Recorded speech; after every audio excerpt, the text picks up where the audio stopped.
Common equation അല്ലേ? അതിലാ ചെയ്ത് നോക്കാൻ പറഞ്ഞത് കിട്ടിയായിരുന്നോ?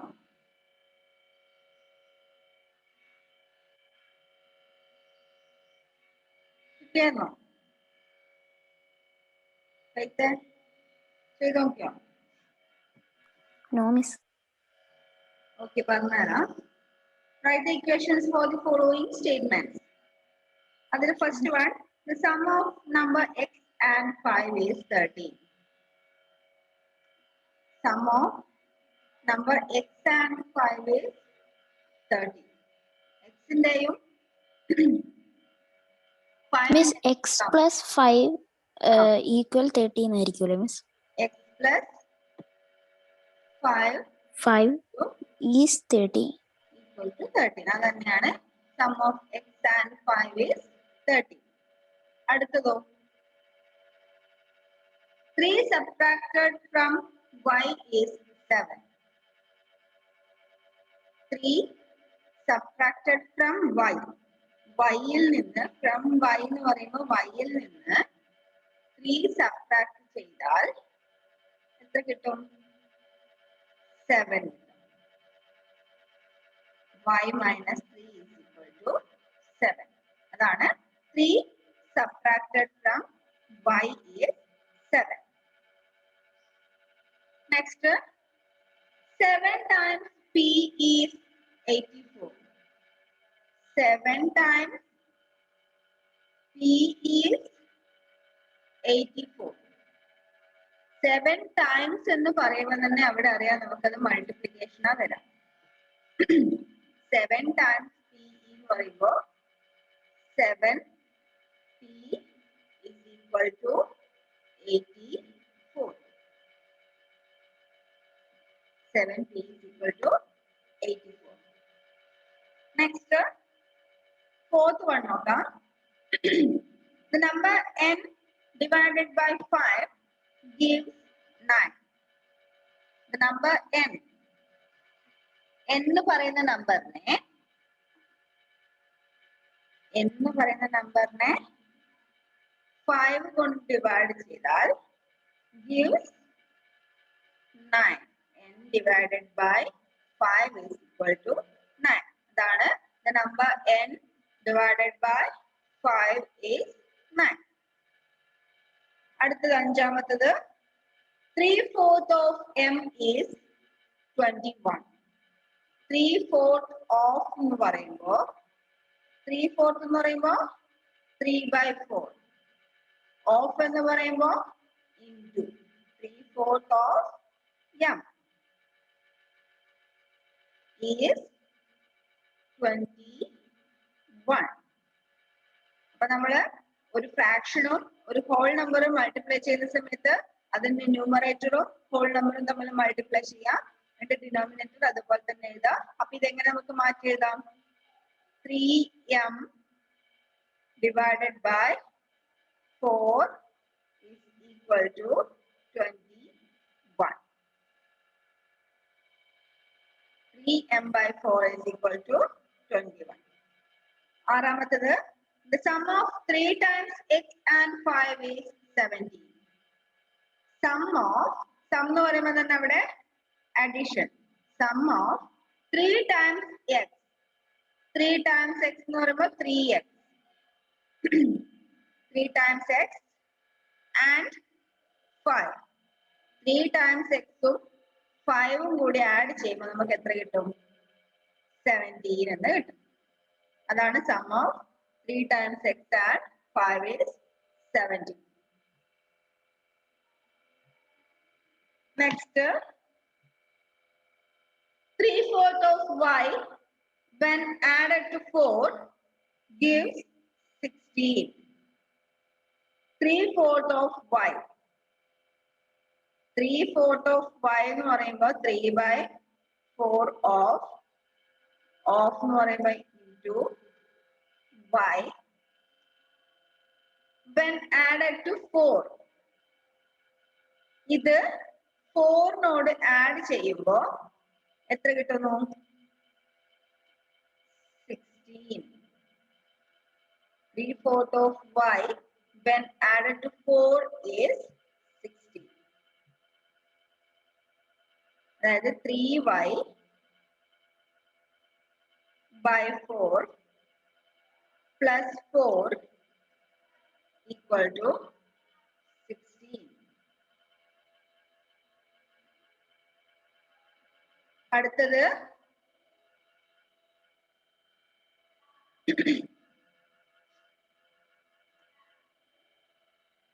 2/3 of a number n minus 3 gives 5. 2/3 of a number എന്ന് പറയുമ്പോൾ 2/3 of a number n. 2/3 of n minus 3 gives 5. 2/3 of a number. ഒരു നമ്പറിന്റെ 2/3 യിൽ നിന്ന് 3 മൈനസ് ചെയ്താൽ 5 കിട്ടുന്നു.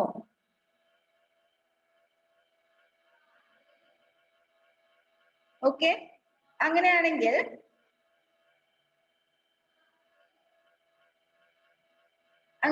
നിങ്ങൾക്ക് write any one form of statement for the following equation.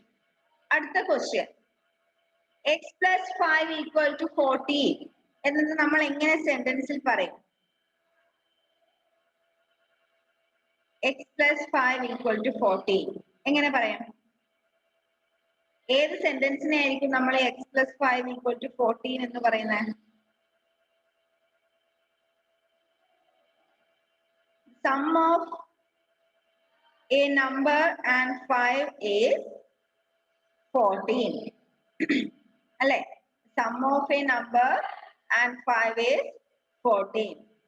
ഒരു നമ്പറിന്റെയും 5ന്റെയും സം 14 ആണ് എന്നുള്ളതാണ് നമ്മൾ x plus 5 is equal to 14 എന്ന് പറയുന്നത്. അങ്ങനെയാണെങ്കിൽ രണ്ടാമത്തെ ഒന്ന് നോക്കിയേ, y minus 3 equal to 11. അതൊന്ന് എഴുതി നോക്കിയേ നിങ്ങൾ. അത് ഏത് സെന്റൻസിനെ ആയിരിക്കും നമ്മൾ അങ്ങനെ പറയുന്നത്? y minus 3 equal to 11. Just ഒന്ന് എഴുതി നോക്കിയേ.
Miss,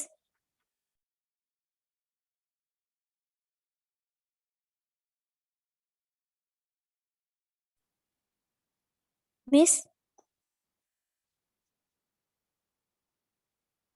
Miss, കിട്ടി. Miss,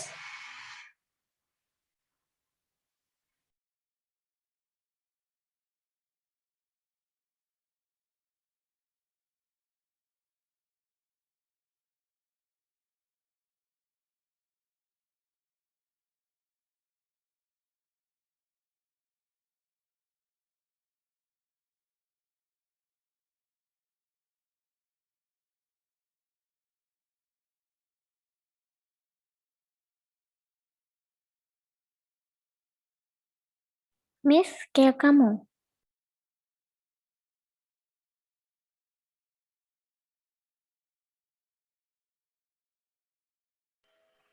മിസ്, ഞാൻ പറയുന്ന കേൾക്കാമോ? പറഞ്ഞോ, കേക്കാം. കുറെ സമയം ഞാൻ മിണ്ടുന്നു, പക്ഷെ മിസ് കേൾക്കുന്നില്ല. ഇപ്പൊ കേൾക്കുന്നുണ്ട്, പറഞ്ഞോ. കഴിഞ്ഞെന്ന് പറഞ്ഞ എന്തോ ഫിനിഷ് ആയെന്ന് പറഞ്ഞതാ. ഓ, ഫിനിഷ് ആയെന്ന് പറഞ്ഞതാ. ഓക്കെ, എക്സാമ്പിൾ 3 കണ്ടോ? ആ, എക്സാമ്പിൾ 3 ഒന്ന് ചെയ്തു നോക്കാം. ഇനി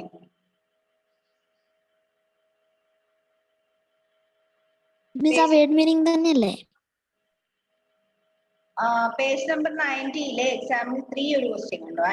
അനിലിന്റെ ഫാദറിന്റെ Anil father is 6 years more. ആ ക്വസ്റ്റ്യൻ ഒന്ന് വായിച്ചു നോക്കി. അത് ചെയ്ത് നോക്കണോ മിസ്സേ? ചെയ്ത് നോക്കണ്ട, ക്വസ്റ്റ്യൻ ഒന്ന് വായിച്ചിട്ട് അതിന്റെ മീനിങ് ഒന്ന് പറഞ്ഞേ.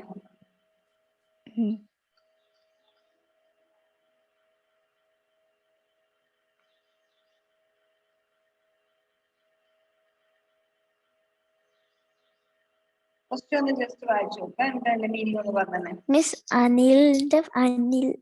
Anil's father is 6 years more than 3 times Anil. അനിലിനേക്കാളും 6 വയസ്സ് കൂടുതലാണ് ഫാദറിന്. 6 വയസ്സോ? അതെങ്ങനെ 6 വയസ്സ്? 3 years, 3 year.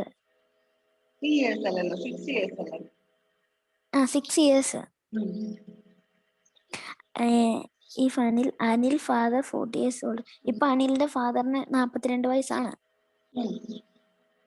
Set up an equation to find Anil's age. അനിലിന്റെ ഏജ് അറിയാൻ ഇക്വേഷൻ കണ്ടുപിടിക്കാൻ. ഇക്വേഷൻ കണ്ടുപിടിക്കണം. ആദ്യത്തെ സെന്റൻസ് ആണ് മനസ്സിലാവാത്ത. അൻമരിക്ക് കിട്ടിയോ? ഒന്നുകൂടി വായിച്ചു. Anil's father is 6 years more than 3 times Anil's age.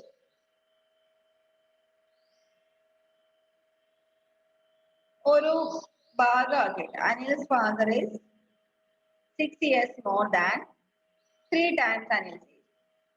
അനിലിന്റെ ഏജിന്റെ 3 മടങ്ങിനേക്കാൾ 6 വർഷം കൂടുതലാണ് അനിലിന്റെ ഫാദറിന്റെ വയസ്സ്. അതാണ് ആ ഫസ്റ്റ് സെന്റൻസ്. മനസ്സിലായില്ല? അനിൽസ് ഫാദർ ഈസ്, അനിലിന്റെ അച്ഛന് 6 years more than, 6 വർഷം കൂടുതലാണ്, 6 വയസ്സ് കൂടുതലാണ്. Than 3 times Anil's age. അനിലിന്റെ വയസ്സിന്റെ 3 മടങ്ങിനേക്കാൾ, 3 times Anil's age. അനിലിന്റെ വയസ്സിന്റെ 3 മടങ്ങിനേക്കാൾ 6 വർഷം കൂടുതലാണ് അനിലിന്റെ ഫാദറിന്റെ ഏജ്. അതാണ് ഫസ്റ്റ് സെന്റൻസ്. അങ്ങനെയാണെങ്കിൽ അനിലിന്റെ ഫാദറിന് 42 years ആണെങ്കിൽ ഇങ്ങനെ അനിലിന്റെ ഏജ് എങ്ങനെ കണ്ടുപിടിക്കും? ഫാദറിന്റെ വയസ്സ് 42 ആണ്. നമുക്ക് അനിലിന്റെ ഏജ് ആണ് കണ്ടുപിടിക്കേണ്ടത്. അപ്പൊ അറിയാത്തത് കൊണ്ട് അനിലിന്റെ ഏജ് നമുക്ക് എങ്ങനെ എടുക്കാം? മിസ്, 42 മൈനസ് 18 നടത്തിയാൽ കിട്ടൂലേ? അതെങ്ങനെ 42 മൈനസ് 18 ഒക്കെ വരുന്നു? ഇവിടെ നമുക്ക് അനിലിന്റെ ഏജ് അറിയില്ല, അനിലിന്റെ ഏജ് ആണ് നമുക്ക് കണ്ടുപിടിക്കേണ്ടത്. അല്ലെ? അനിലിന്റെ ഏജ് അറിയാത്തതുകൊണ്ട് അനിലിന്റെ ഏജ് നമുക്ക് എക്സ് ആയിട്ട് എടുക്കാം. ഓക്കെ, അനിലിന്റെ ഏജ് എക്സ് ആയിട്ട് എടുത്താൽ അനിലിന്റെ ഏജിന്റെ 3 മടങ്ങിനേക്കാൾ, അനിലിന്റെ ഏജിന്റെ 3 മടങ്ങിനേക്കാൾ എന്ന് പറയുമ്പോ 3x, 3 മടങ്ങിനേക്കാൾ 6 കൂടുതലാണ്, 6 വർഷം കൂടുതലാണ് അനിലിന്റെ ഫാദറിന്റെ ഏജ്. അനിലിന്റെ ഫാദറിന്റെ ഏജ് എത്രയാ ഇവിടെ കൊടുത്തിരിക്കുന്നത്? 42. ഇത്രേ ഉള്ളൂ എഴുതാൻ. ആ വലിയൊരു ക്വസ്റ്റ്യൻ ആണിതാ ഈ ഒരു ചെറിയൊരു ഇക്വേഷനിലൊക്കെ പറഞ്ഞിരിക്കുന്നത്. അനിലിന്റെ വയസ്സിന്റെ 3 മടങ്ങിനേക്കാൾ 6 കൂടുതലാണ് അനിലിന്റെ ഫാദറിന്റെ age. 3x plus 6 is equal to 42. ഇവിടെ അറിയാത്ത നമുക്ക് അനിലിന്റെ ഏജ് മാത്രം അറിയാത്ത, അനിലിന്റെ ഏജ് ആണ് കണ്ടുപിടിക്കേണ്ടത്. അപ്പൊ അനിലിന്റെ ഏജ് അറിയാത്തത് കൊണ്ട് നമ്മൾ അതിനെ എക്സ് ആയിട്ട് കൺസിഡർ ചെയ്തു. അനിലിന്റെ ഏജിന്റെ 3 മടങ്ങ്, 3 times അനിലിന്റെ ഏജിന്റെ, അതിനേക്കാൾ 6 years കൂടുതലാണ് അനിലിന്റെ ഫാദറിന്റെ ഏജ്. ഫാദറിന്റെ ഏജ് ഇവിടെ തന്നിട്ടുണ്ട് 42. ഇത്രയേ ഉള്ളൂ ഇക്വേഷൻ. ജസ്റ്റ് ഒരു മനസ്സ് കൊടുത്തിട്ടുണ്ടെങ്കിൽ നിങ്ങൾക്ക് പെട്ടെന്ന് ഇത് ചെയ്യാൻ പറ്റും, കണ്ടുപിടിക്കാൻ പറ്റും. അടുത്ത ക്വസ്റ്റ്യൻ ഒന്ന് നോക്കി. Example 4. Convert each of the following equation into a least two statement. അത് വേണ്ട, അത് കുഴപ്പമില്ല, അത് നമ്മൾ നേരത്തെ ആ എക്സസൈസിൽ ചെയ്തതുപോലെ. എക്സസൈസിലെ ഫോർത്ത് ക്വസ്റ്റ്യൻ ഒന്ന് നോക്കിയേ. Set up an equation for each of the following cases.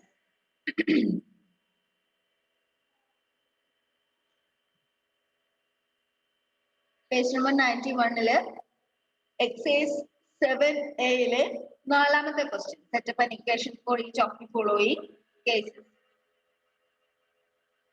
First one, Tanay obtained 98 marks in mathematics test. His score is the highest in the class and it is also 8 more than 3 times the lowest score.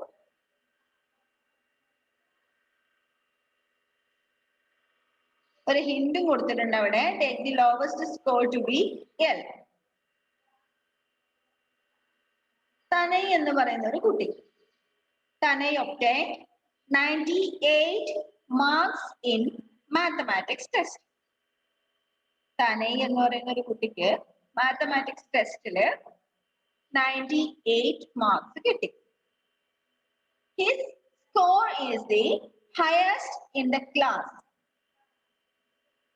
തനയിന്റെ score ആയിരുന്നു ക്ലാസ്സിലെ highest. And it is also 98 score ആണ് highest.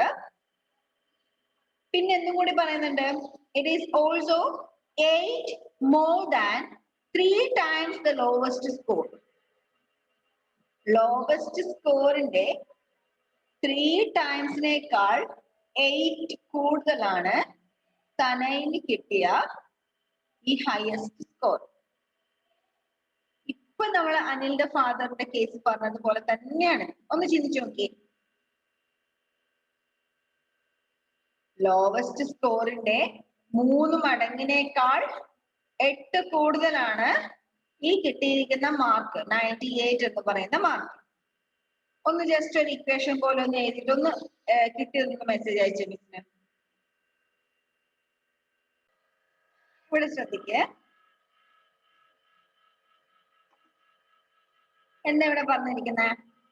തനയ് obtained 98 marks. 98 marks കിട്ടി തനയിന് mathematics ടെസ്റ്റില്. ഈ 98 marks എന്ന് പറയുന്നത് highest മാർക്കാണ്. Okay, എന്നാൽ ഈ ഹയസ്റ്റ് മാർക്ക് എന്ന് പറയുന്നത് ലോവസ്റ്റ് മാർക്കിനെ നമുക്ക് L എന്ന് കൺസിഡർ ചെയ്യാം. ലോവസ്റ്റ് മാർക്കിന്റെ 3 മടങ്ങിനേക്കാൾ 8 കൂടുതലാണ് തനയ്ക്ക് കിട്ടിയ ഹയസ്റ്റ് മാർക്കായ 98. അതാണ് ഇവിടെ കൊടുത്തിരിക്കുന്ന സെന്റൻസ്.